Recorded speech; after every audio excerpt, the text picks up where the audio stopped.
तब हमेशा की तरह शुरुआत होती है सूर्य भगवान से नमस्कार करके नाश्ता कर लेते हैं भाई साहब।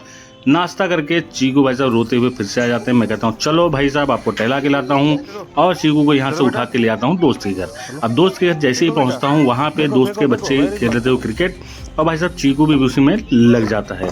अब चीकू को वहाँ से छोड़ के निकल आता हूँ भाई साहब रास्ते में, क्योंकि चाचा का रिपोर्ट लेना था, आना था हॉस्पिटल, और उसके बाद में फट से अपनी गाड़ी लेकर हॉस्पिटल पहुँच जाता हूँ।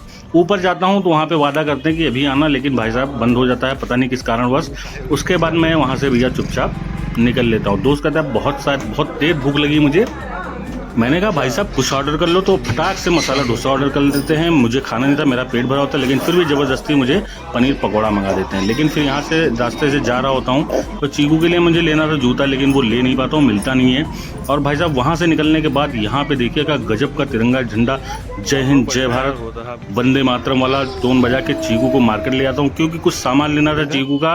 अब भाई साहब चीकू पूरा एकदम घूम टहल के मस्त होकर उसको लग जाती है भूख, और हमको भी लग जाती है थोड़ी भूख, तो हम कहते हैं चलो भाई साहब कुछ खा लेते हैं। तो यहाँ पे थोड़ा बहुत छोटा मोटा सामान जो है ऑर्डर किया।